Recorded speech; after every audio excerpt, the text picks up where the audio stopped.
All right, let's talk about testing. You write your automated tests, you run them, and they all pass. That's a great feeling, right? But what if I told you that a passing test can still be hiding a completely broken feature? That's exactly where assertions come in. They are the one thing that separates a script that just runs from a test that actually proves your code really works. So first, we got to talk about this really sneaky problem that can bite even the most seasoned developers. It's called the silent failure. This is when your test script runs from top to bottom without a single error. It gives you that beautiful green check mark, but in reality, the application itself is totally broken. And this, right here, is the question at the very heart of it all. I mean, sure, your Selenium script might have successfully clicked a button and typed in some text, but how do you really know the right thing happened after that click? How do you know the text was saved correctly? Without a specific check, you're basically just flying blind and hoping for the best. And that is the crucial point.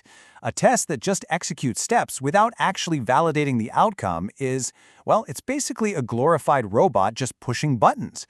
It can tell you if the button exists, but not if pushing it actually did anything useful. This is a silent failure, and it's where assertions swoop in to save the day. So, what's the antidote to these silent failures? You guessed it, assertions. Think of an assertion as the official judge and jury in your test. It honestly doesn't care if the code ran, it only cares if the code produced the correct result. So, formally, an assertion is just a statement in your code that checks if a certain condition is true. In testing, it's how we validate the state of our application. We define an expected outcome, and the assertion checks if the actual outcome matches it. If it matches, the test passes. If it doesn't, the test bails, and it fails loudly, telling you exactly what went wrong. No more silence. And listen, this isn't just some abstract theory. Assertions answer the most basic, fundamental questions about how your app behaves. Like, did logging in actually take the user to the dashboard page? Did our form show an error message when it was supposed to? Does a new to-do item actually show up in the list with the text we entered? This is how you validate real user flows. All right, so how do we actually write one of these things?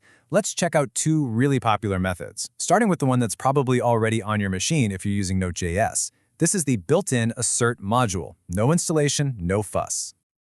Using it is super straightforward. Step 1, you just require it at the top of your test file. Easy enough. Step 2, you call the function. Assert.strict_equal is a really common one. It just takes two arguments, the actual value your test found and the expected value you're checking against. And step 3, if they match, silence is golden. The test just keeps on chugging. But if they don't, bam, it throws an assertion error and stops the test right in its tracks. In practice, the code looks just as simple as the concept. Here, we take our to-do text variable. That's the actual text we grabbed from the page, and we assert that it is strictly equal to the string learn Selenium. If it is, we move on. If not, the test fails right here. It's clean, it's direct, and it's super effective. Okay, so the built-in method is great for its simplicity. But what if you want your tests to be so clear that even a non-developer on your team could understand the goal? Well, that's the whole idea behind libraries like Chai.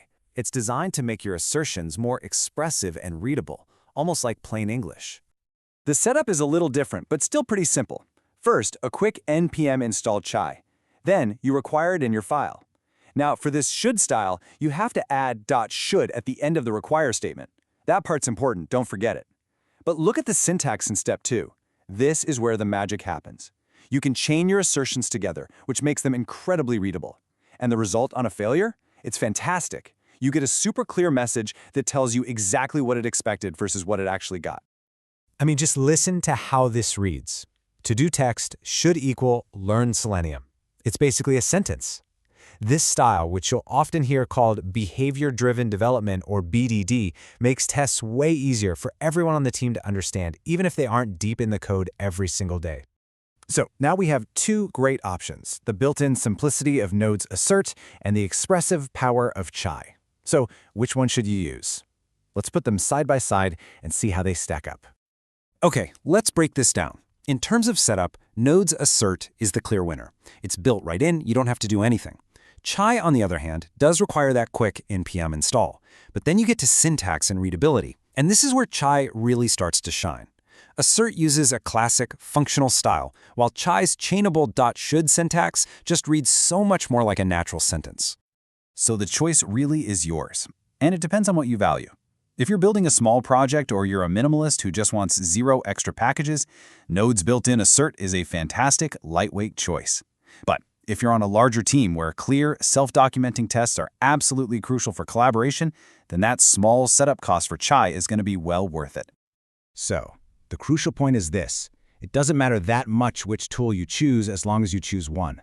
An automated test without an assertion is really just an incomplete thought. It's that validation step that turns a simple script into a true safety net for your entire application. So I'll leave you with this question. Thinking about your own application right now, what's the first, most critical user action you're going to validate with an assertion?